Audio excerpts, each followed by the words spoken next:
I'm Alfred Doblin for the Eagleton Center on the American Governor, and I'm with former Governor John Corzine, the 54th Governor of New Jersey. Welcome, Governor. Alfred, I do want to start out by saying thank you to Eagleton for opening up this opportunity to talk about my administration and the things that we've talked about before in the earlier session, and I think we can have a great discussion about some of the things that we're prepared for. And this is our second discussion for people who may be joining us years from now.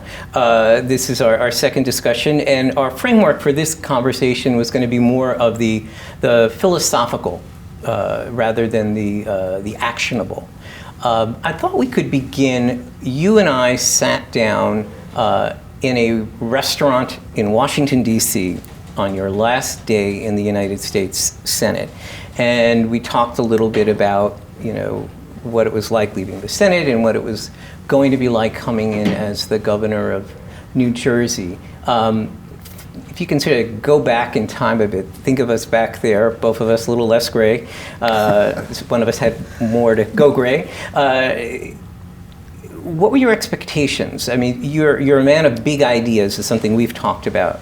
The opportunity to be governor is about action. It's about doing things.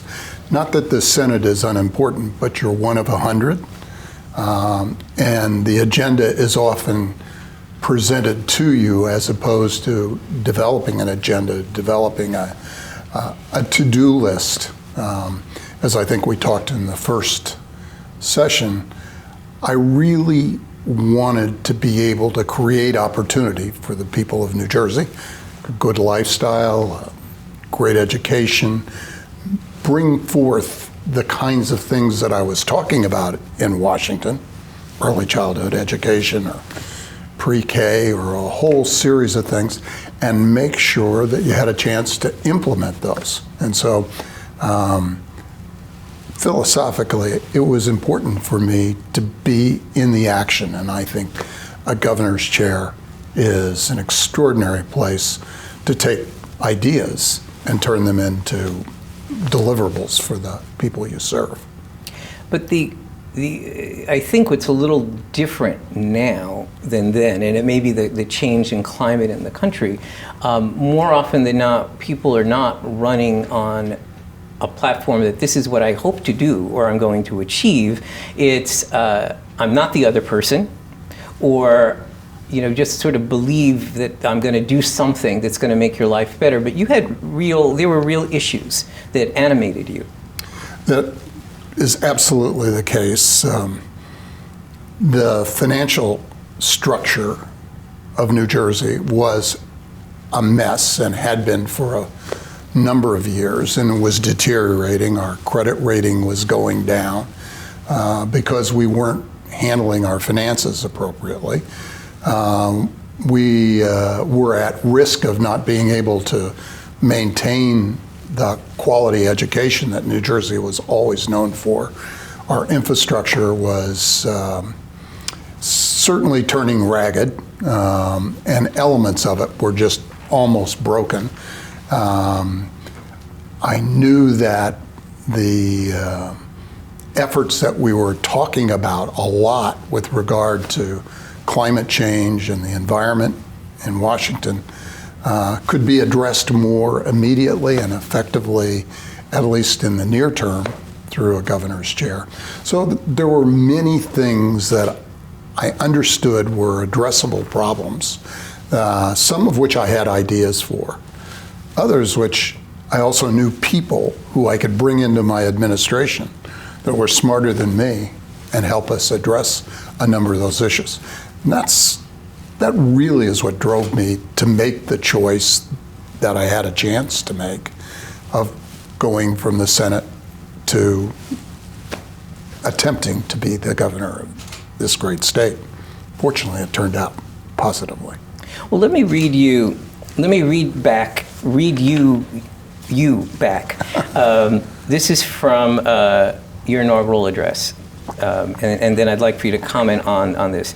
Today, courts govern the funding of our schools, the management of our child welfare programs, our housing and borrowing policies, and oversight of the management of our state's law enforcement. Our U.S. Attorney has stepped into a governance role of our state's medical school, and our state is being sued to fulfill its financial obligation for public employee pensions. So that's a lot, to just lay out. Did you have a sense of how? I used the word mess. There were a lot of really significant challenges. And when you have a challenge, I think you have an opportunity to try to deal with those. I think we talked about some of those in our last session, but these are clear issues that I thought I had some skill set to bring to bear on those issues. As I had talked about, for instance, the police supervision of our state police was driven by a severe case of racial profiling on our turnpike, and once that rock was turned over, it was very obvious that there was bias in how we were enforcing our traffic laws. There was a distinct problem while driving while black in the state of New Jersey. And so I had been working on racial profiling in the Senate.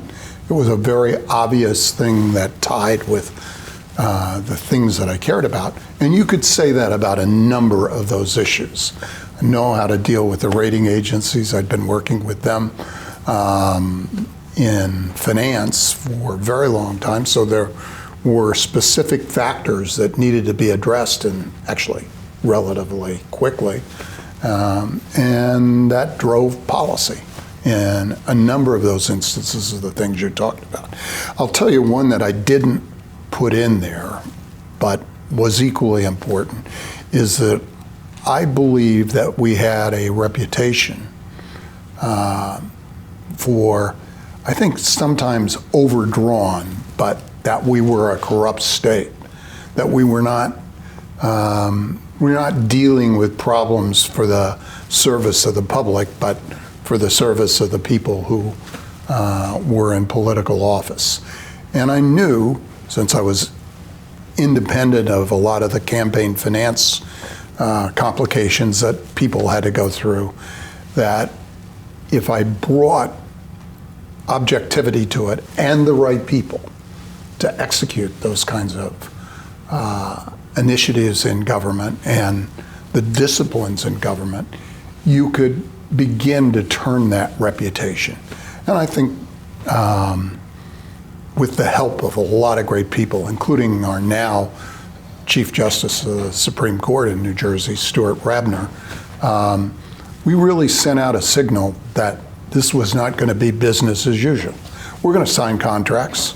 We're going to have billion-dollar budgets, $28 billion, $30 billion budgets, but it was going to be spent for the service of people, not to pad somebody's pocket.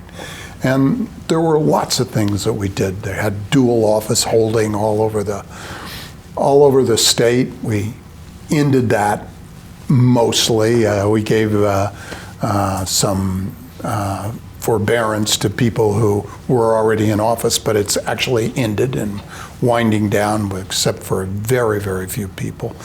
We put a controller in, an independent person, to observe the contracting process and how money was spent, and investigate any charges. And that person wasn't responsible to the governor. That person was responsible to the public and was nominated by the government, but approved by the legislature, and then stood on their own beyond the term of the governor. A fellow named Matt Boxer was the first. Came out of the U.S. Attorney's Office, was a dynamo in making sure that ethics was on the agenda of governor's office and people in state government in general. But do you think you were somewhat naive in terms of what you thought you could accomplish? Because you can control a piece of what the executive office is doing. You can you can try to move the needle statewide, but it's like trying to turn the Titanic. There's that iceberg. The ship is going to move very, very slowly. When you look back, like I think you repeatedly used the phrase "hold me accountable" in that first inaugural address. That you might really be able to move the needle, because I mean you were incredibly successful in the private sector. When you look back, do you think you might have tried it a little differently because it still was New Jersey government? A couple of observations. First of all, I wouldn't use the word naive. My parents probably would have said their son was ambitious, and we took on an agenda that maybe was aggressive. And I had people in my group of insiders who consulted with me on politics that thought it was too big and that we didn't always explain it well enough. Even when we won on issues, we didn't explain it to the public enough.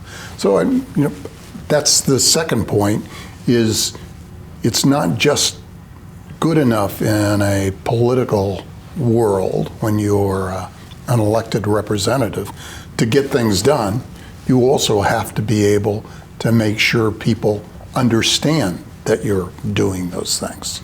And I think agenda-wise, I feel like we were ambitious, and appropriately so, given the needs of the state.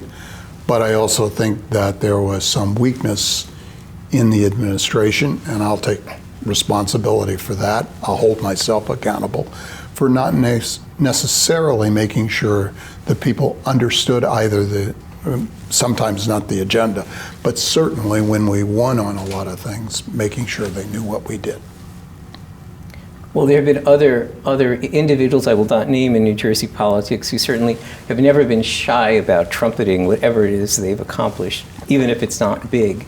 I think what's interesting is whether people say they want a leader, to present them exciting new things or acknowledge the truth that they're living, but then when they actually have that, they just sort of want, well, what will make it better for me? And this is really going to be hard, because some of what you were talking about was hard to accomplish. Right. They were not and easy some things. of it didn't impact people's lives directly unless you were on the short end of a racial profiling incident on the turnpike.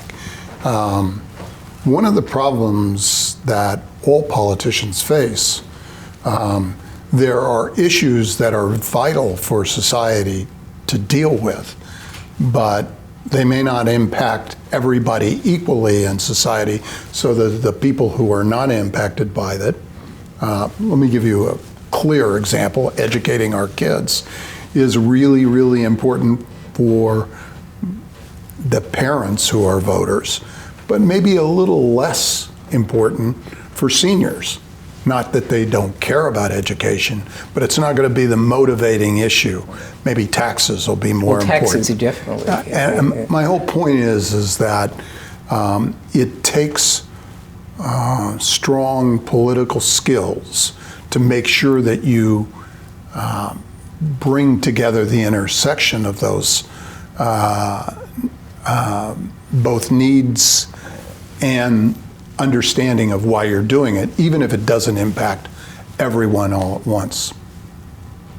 Well, I want to move to what is a turning point that you had no control over really in your tenure, which we would call the accident, because you were ready to roll out what was going to become asset monetization before that.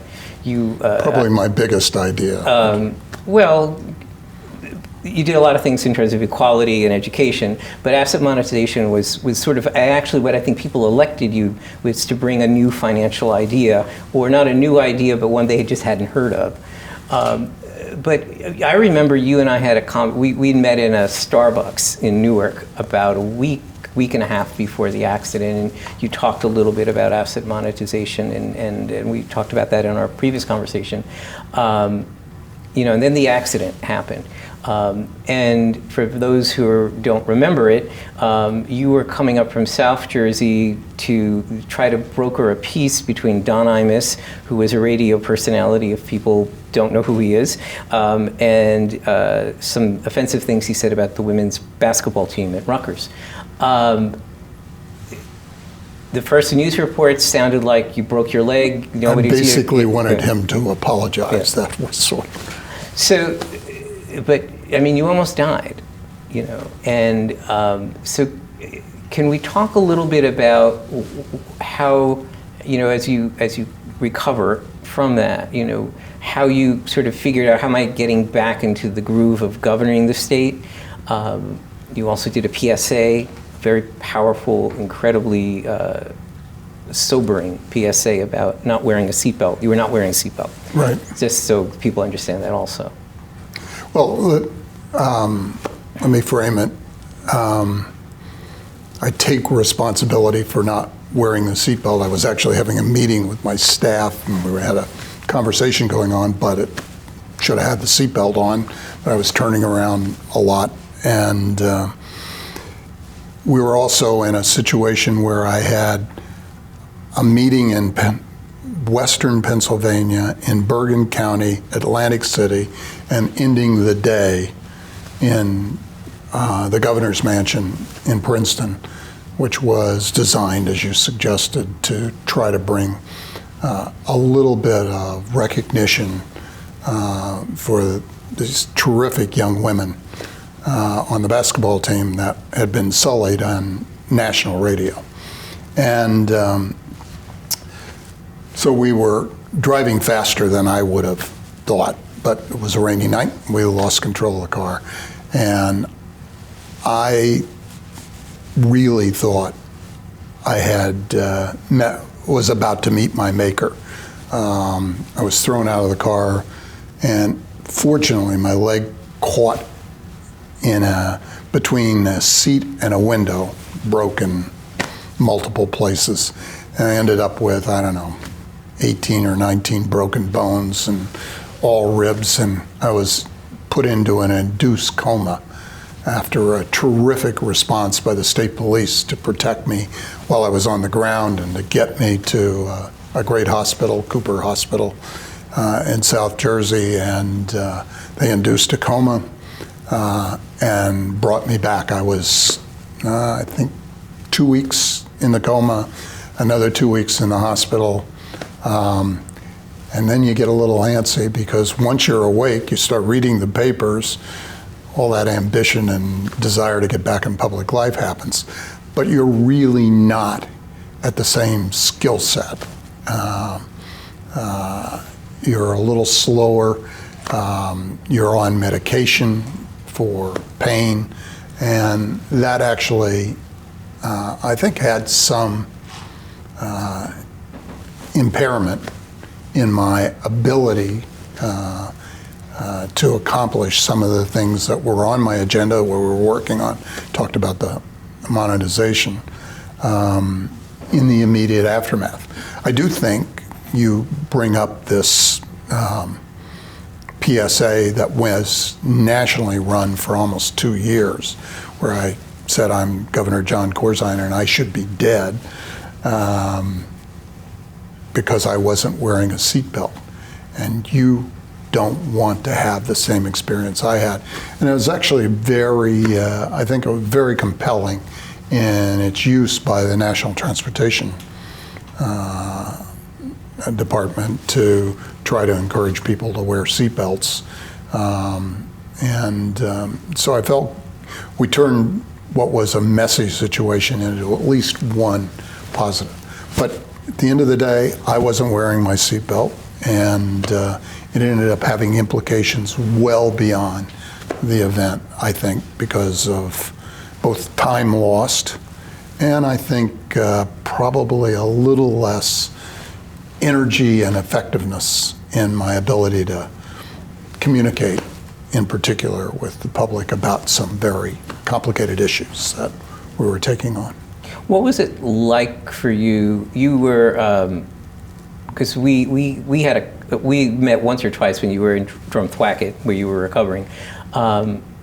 You're a very energetic person. I don't think people who don't interact with you sort of know that. And you were ready. You were in a sort of fighting shape, and I mean that in a good way before the accident. I don't think you do idle well. So can you talk a little bit, though, about that kind of frustration while you're sitting in Drumthwacket and, everybody's, speculating on what's going on, and the government isn't stopping? You give up the governorship. Sure. I had to step back because I was not capable of doing the things that needed to be done. And there was no lieutenant governor back then? No, the Senate president, which at that time was Dick Cody, who had been in that role post Jim McGreevey, and the previous administration took over for about 6 weeks. And he did a very good job. I have absolutely nothing to say but good things about what happened. But it's very frustrating when you're the governor, but you're not really the governor. And so my family, my wife-to-be, Sharon Alganian, had to keep me toned down because I was chomping at the bit to get back sooner than I think I was able to. But even when that all came to pass, when it was about 6 weeks after the accident, it was probably premature from a health standpoint, but also reflects what you're suggesting about me, as I'm pretty aggressive about trying to address the issues that I think were in my mind to try to be the best governor I could be. Well, let's talk a little bit about the best governor you could be, because you have victories and you have things that didn't come out the way you wanted. I think that's just the way it works. You constantly use the hand that you have. You have to play the hand that you're dealt. And one of the, I think it's interesting because you were on your way to try to broker a peace. Well, actually, that's not the right phrase, because the women's basketball team had been They maligned. deserved an apology, yeah, right. and needed a forum where that could be done privately and not in a spectacular public relations format, but sincerely delivered to the individuals. But as governor-elect, you inserted yourself in what became a documentary, and then I think there was an actual commercial film. But the documentary Freak-Held dealt with a lesbian investigator for Ocean County, Laurel Hester, who was dying of cancer, was near death. And it was up to counties to decide whether they would bestow their benefits to their spouse or their partner. And in Ocean County, they were not. She, had impassioned pleas, Garden State Equality sort of rose. That was their moment to become really more seen in the state. The Ocean County freeholders were not moving, and you inserted yourself as the governor-elect to change that. Why? Why did you do that? Well, first of all, you and I have talked several times in these two conversations. There are a couple of things that drive me: creating opportunity, and the other is equity, often called justice or fairness. This is an equity issue. There was no reason that two people who had committed to each other and lived with each other shouldn't be able to have those benefits. And I felt strongly about that. I was a United States Senator for the state, so I felt like I had a right to voice an opinion about it. And I think one of the things that good political leaders should do is never be afraid to be involved in personal issues that actually represent or are a metaphor for something broader. I had come out in favor of gay marriage in my run for the the United States Senate in 2000, and I felt this was an object lesson for society in general, and I thought I should use the bully pulpit, and it was the right thing to do. I mean, it's just pure and simple. But there weren't a lot of people but there were not a lot of folks at your level saying that. They certainly were not in South Jersey. But I can think more what we just touched on is that at what point does a governor, as a governor, is it also about those small issues that are happening county by county? It's not just big legislation. Big ideas really happen in the small universe of people's homes and towns. Well, there are multiple roles for a public servant. And certainly idea creation, team building, communication. But I think recognizing the humanity of the people that you're serving is important. I think this was at the time of the height of Iraq-Afghanistan battles, and we lost, I don't know, maybe 18, 20 young men. They're all men in this instance. And I went to maybe a dozen or 15 of those funerals or wakes for the individuals. Because you, as a leader, I think you have to show your compassion for the things that are important to the public that you serve. And particularly when it brings a light onto an issue that you want to make progress on.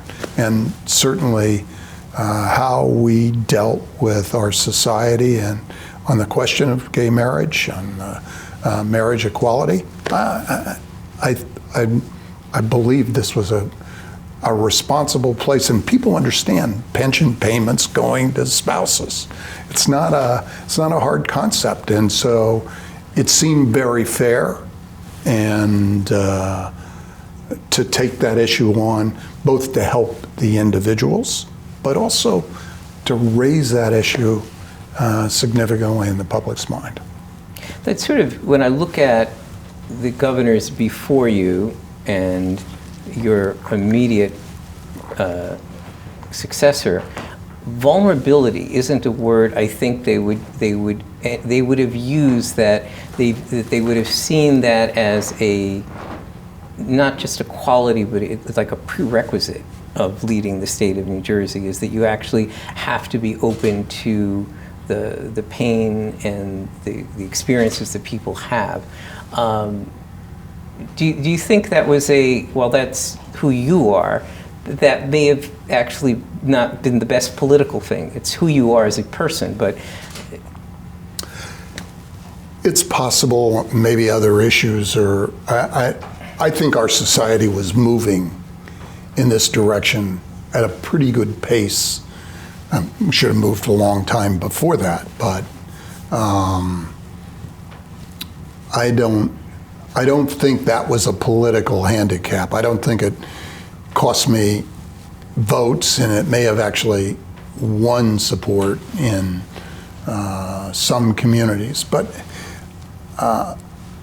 there are things that you have to do as a political leader, or should do, in my view, that are not always going to be popular or necessarily going to garner votes just because you do it.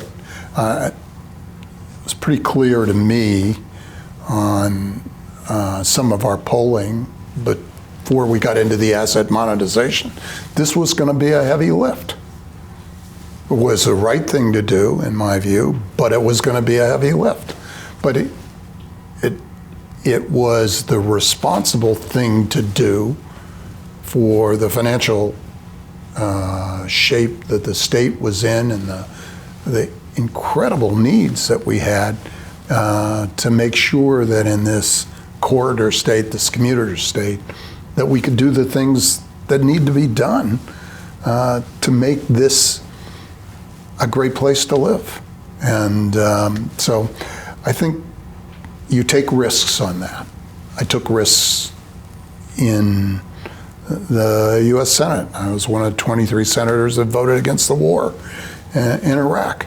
And I watched my poll numbers go from high 50s to, high 30s.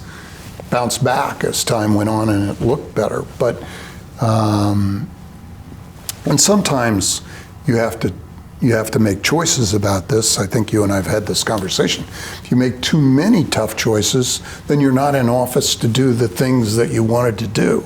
If you lose elections, there's a lot of things that you might have been able to do further, but you didn't win the election, so you don't do that. We had a tunnel. We had built a mile of it or so, and it got changed because the next administration saw things differently.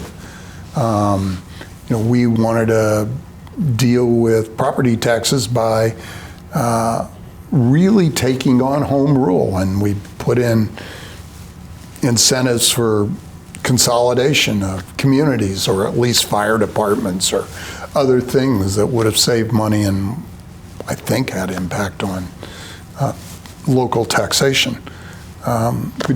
We got one thing done. We got Princeton and Princeton Borough to merge. They were, as you know, had a donut hole, which is Princeton, the community around Princeton Township. We got them to merge and stop wasting a lot of money. But there was a lot more to do in that area, a lot more. There was probably another run at some kind of asset securitization effort, maybe not the turnpike, but other things. So if you lose elections, you don't get to follow through on the agenda, and somebody else may have different priorities.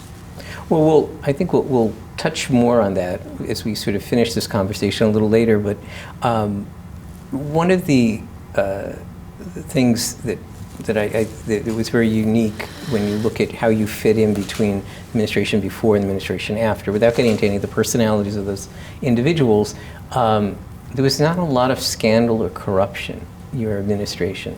And that's not always the case in the state of New Jersey. I'm sure people will be shocked to hear that. But how was that? How did you make that happen? Because that doesn't just, that's not an accident that either an administration is sort of free of that or an administration is plagued by that. Well, as I said earlier in this conversation, so one of the things that encouraged me to get in to the campaign to become governor. And how you address that, I think, is who you surround yourself with, and then also how you behave when there is a taint or a possibility of something that appears to be close to or corrupt. I sent a very strong signal day one. The chief prosecutor in the U.S. Attorney's Office was Stuart Rabner, who, as I had said, is now the Chief Justice. We brought him in as my counsel. He reviewed all contracts, observed all of the activities that were going on in the governor's office, and there is not a straighter shooter in the world than Justice Rabner. And it was a very unpopular decision because generally counsels to governors are people who are close to the business community, the political community, typically have godfathers out and about and have worked to make things work more smoothly across the state. And we probably took some heat politically, but I think we sent a clear message that we were going to play by the rule book, and we had people who were going to observe that had a reputation for being very disciplined about those kinds of things. And it wasn't just Stewart. We had an attorney general, and Milgram, who's now running the DEA. I'm talking about 2021 for the Biden administration, who followed Stewart and all these affairs. He went on up to the Supreme Court. She went into the Attorney General's office. We tried to send those signals regularly. And if anything, I was probably too quick on some situations because I think one of my biggest mistakes, one of the finest people I knew in public life was a guy named Joe Doria, had been the mayor of Bayonne. I brought him in to run community affairs. And in the midst of the election, there was a so-called roundup of corrupt politicians. It happened to actually be more about another issue in another community, but there were a number of politicians that were either under investigation or were being charged. Most were Democrats, and there was a situation where Joe was being investigated, and Community Affairs happens to be the department that has the most to do with how money is distributed in the state to the localities. And I felt like it was going to be very hard for him to do his job. But in fact, there wasn't a single scintilla of issue with what went on in that circumstance. I don't have any understanding why he was ever drawn into it, other than potentially to embarrass our administration. That is as close as we got to anything. And in fact, if I think back on some of them as my shortfalls, it was going too quickly on that issue with Joe Doria. Did anyone, were there any huge surprises in the people that you put into office, good or bad? That people, just excelled in a way that you couldn't have imagined, or whether you'd be comfortable talking about it, someone, where you just thought there was going to be something, this star that didn't happen? Well, I don't believe that all great ideas start here. They start from teams, and you bring people in, and I wanted our people to make sure that in their area of expertise, that they were pushing the envelope to address those challenges that we were talking about, whether it was in child welfare, where Kevin Ryan did an incredible job of getting adoptions to replace foster care, or Lisa Jackson, who got us into actually the creator of the regional energy credit system, the trading in the Northeast, called Reggie. She went on to great fame and being the EPA director for President Obama, and now is virtually the chief of staff to Tim Cook at Apple. And Heather Howard did incredible things on our healthcare initiatives, and there were a whole bunch of people. There were some areas, I'm going to leave those names out, where I don't think people were as creative. They were administrative in how they ran their offices. And sometimes there was turnover, and sometimes We didn't always address it immediately, but we tried to get really forward-thinking, creative people into these roles and leaders for the various areas. And I think we did. I feel very proud of the group of people that we had. And I think they made me look a lot better than I had any right to be. Did you get enough of legislative support? We talked in our first conversation, and you sort of alluded to, the first budget battle was an extraordinary victory for you in terms of saying, we can't just do it the way we've been doing it.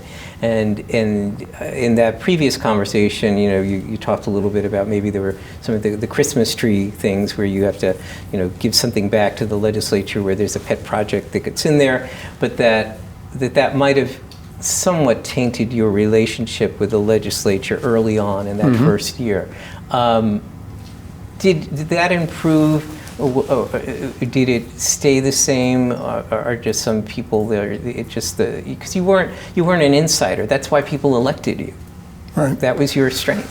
I think that it got better as time went on. I will say that in the early days of my administration, I had 2 or 3 kingmakers, if you would, on the Republican side that helped me out. The guy that comes to mind is Senator Bill Gormley. And when I needed help on an important issue, he was somebody you could go to. Later, Kip Bateman was another guy that you could go to on the Republican side on some important issues. And I always found them helpful. I got along with Leonard Lance, and we did actually a terrific thing about putting statutory requirements on going to the voters on unfunded borrowings that the legislature was authorizing but needed to actually have voter approval, and very proud of the bipartisanship. And so individuals, as you got to know each other, we ended up getting more things done. I will say when Senator Gormley retired, I think it was 2 years into my term, it made it a little harder for me to go across the aisle because he'd do my work. But you had to have those kinds of relationships on both sides of the aisle. And well, that was the key to Governor Kane. He talked Right. in the beginning, where he had more support from Democrats, key Democrats Right. in the beginning than Republicans. I think what's also interesting when you look at, if you look objectively at the Christie administration, a lot of the successes he had with the Democrats in the beginning or at different moments, is that he was pitching something they had wanted to do anyway. Like the people who were in power, where you were presenting some new stuff that people had to sort of process, like the school funding, the change in school funding is something that people talked about, but it didn't happen. We've talked a little, not in this conversation, but in some of our conversations prior to this, about like what would happen if you had that second term. And because you were an outsider coming in, you didn't start with 20 years of backroom. What was that restaurant by the train station in Trenton that it's gone now, where everybody ate, and it was one of those institutions. that just shows you I didn't go to that restaurant. All right. But I was a journalist. You went where you could chat with people. It's like Pal's Cabin, Right. which is now a CVS, which is sad. But do you see, if when you think of like what could have happened in that second term, would that have been the moment where some of all those relationships that you were building up, could have come to fruition? You got to plant the seeds, but you didn't get to see any fruit. Well, we did get a lot of things done. I mean, we have paid family leave, the first state in 40 years that instituted it, and it's now a national debating topic. We did an early childhood education for our at-risk kids. We did a lot of things, so I'm not embarrassed by what was accomplished. On the other hand, I think there was a lot more to do in a whole host of things. For instance, school construction was something I really fired up about. It had been at least tainted with a sense of corruption in previous administrations. We brought in a Puritan to run the project. We got 13 schools built, most in inner city situations where kids were going in desperately poor facilities, almost no ability to have effective STEM education in those schools. I could have done a lot more on that. I think that working with the Obama administration, we would have gotten that tunnel done, along with a lot of the other infrastructure issues, because we would have had that cooperative relationship with the administration that I think would have benefited New Jersey enormously.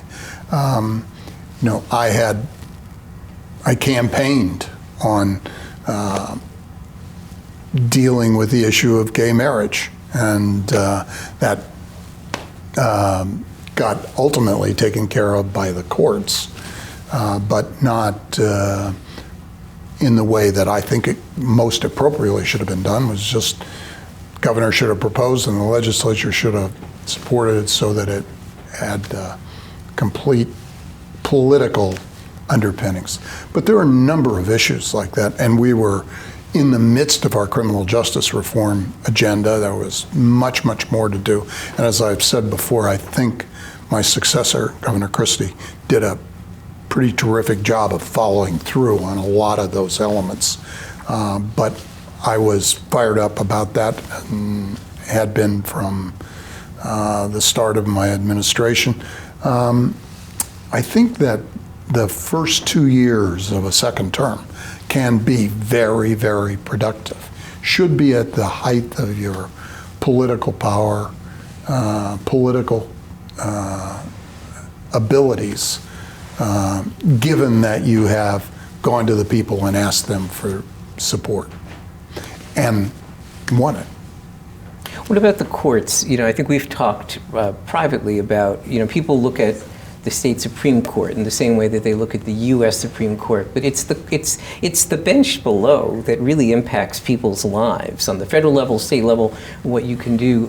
What would you have done?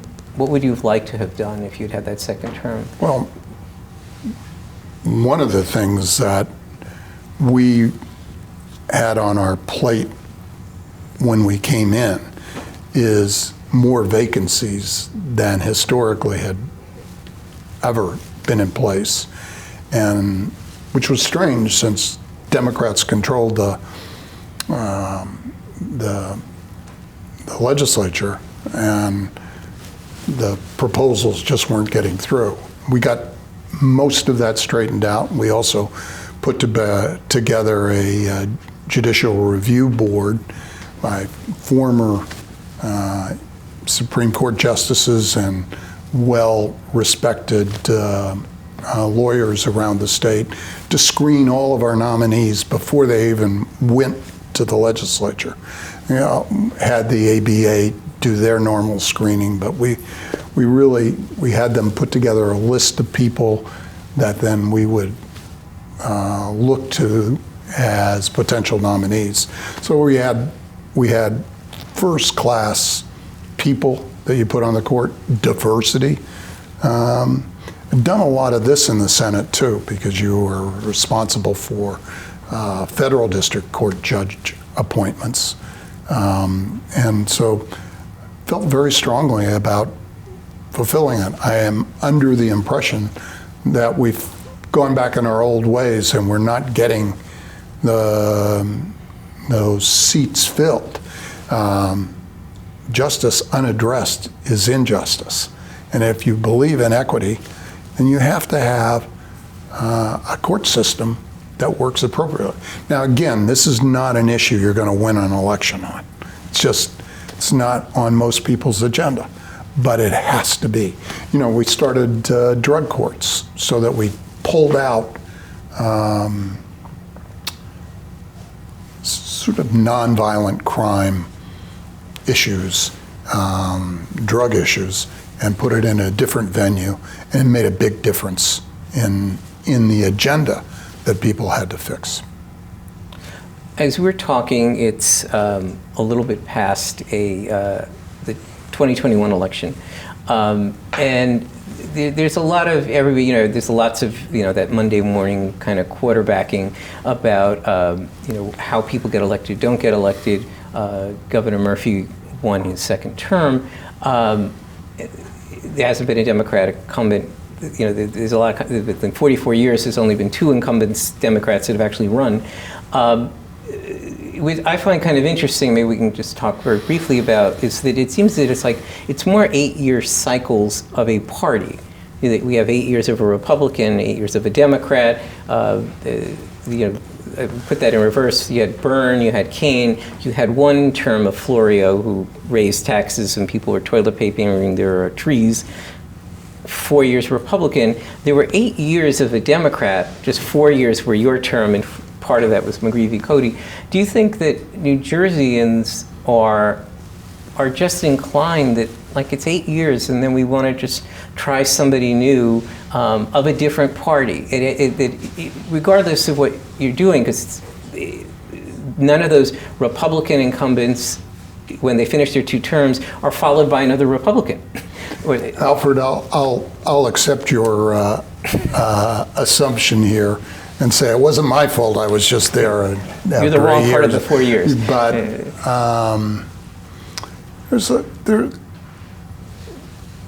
circumstances dictate the electability of an individual candidate. And we have a very strange electoral system here because Virginia and New Jersey elect their governor the year after the presidential election. And as most people probably do know, in the congressional elections, after a president is elected, they usually get beaten pretty good in the House of Representatives. And it's almost worse for those off-year elections between the congressional and after a presidential. And we have some pretty good data that show that you only get about 55-60% of the voter turnout in that off-year election versus a presidential, and it's a little higher versus the congressional election. But Democrats do a lousy job of getting out our voters on off-year elections. Young people don't vote, which tend to be more inclined to vote Democratic, and for reasons that very frustrating, because a lot of the needs of our citizens are in our urban areas, but the turnout in our urban communities is dramatically lower. I'll give you an example. For 2021, the difference in the Democratic vote for governor this year for Governor Murphy was about 1.3 million less than it was for President Biden, the top of the ticket the year before. For me, in 2009, it was almost 1.2 million less.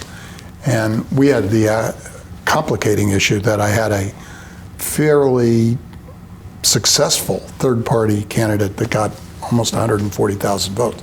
So you have circumstances, fact patterns that exist in this environment that I think make that turnover more possible. Republicans' base and the people who tend to lean that way tend to vote in all elections, and Democrats have a much more difficult time in motivating their voters in non-presidential, non-congressional elections. So I think it's absolutely got that to do. And by the way, it doesn't help when unemployment goes from 3.5% to about 10.2 in about 9 months because of the Great Recession that we had. So there,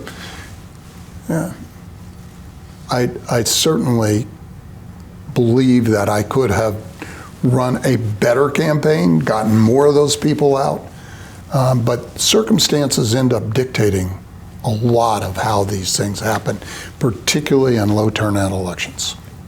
Being this is philosophical, as we'll sort of be closing up our conversation soon, do you think like your 2009 election was sort of a bellwether of the change towards a more populism becoming much more important? When you look at the candidates that, in terms of difference in style, you were very much about specific programs, and policy.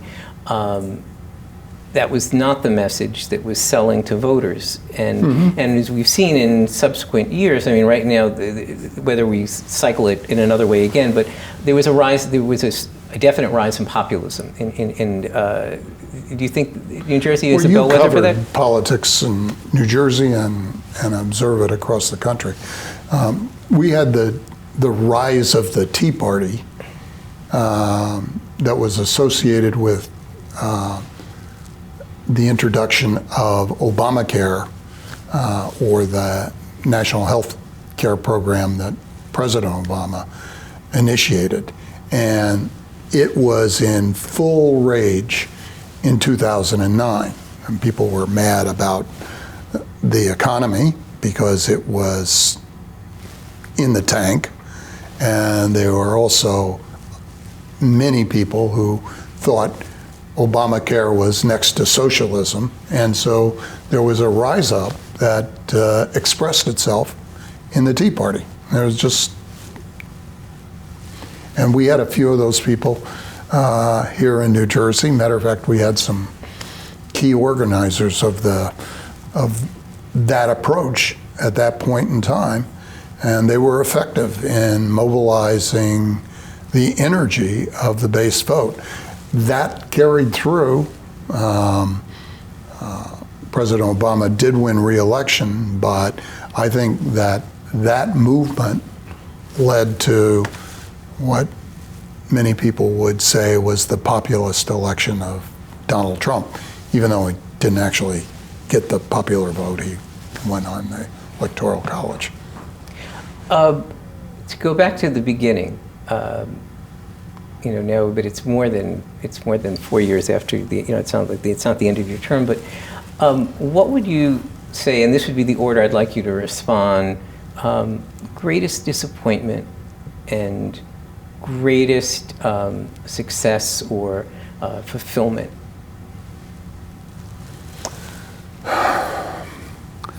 I have to say that not winning re-election is pretty disappointing exercise. I will tell you that I don't think I ever worked harder, nor did I enjoy what I was doing more, other than being with my family, than being governor.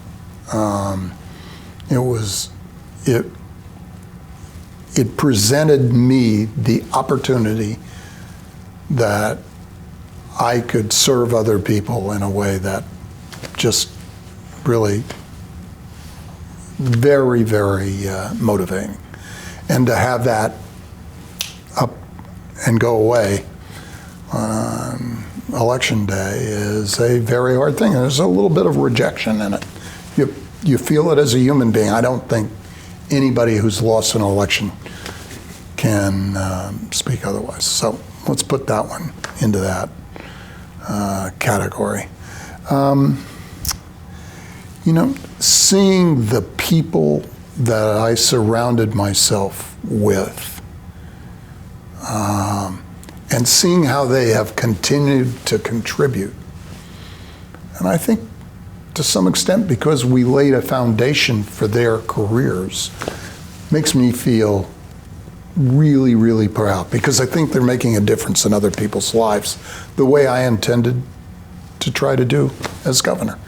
And so when I see Ann Milgram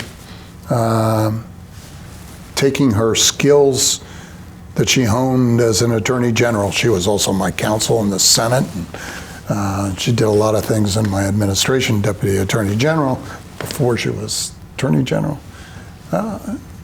Taking that to the role, I talked about Lisa Jackson. Heather Howard's a professor in Princeton now, and she's probably the foremost consultant on Medicaid and Obamacare in the country. I love the fact that Stuart Rabner has made one great trailblazing decision after another in the Supreme Court. I feel really good about the people I had, and I love seeing their careers blossom as we go forward. Well, I think this is a good place for us to conclude this conversation. Thank you very much. Thank you. Former Governor Corzine, Alfred Doblin for the Eagleton Center on the American Governor.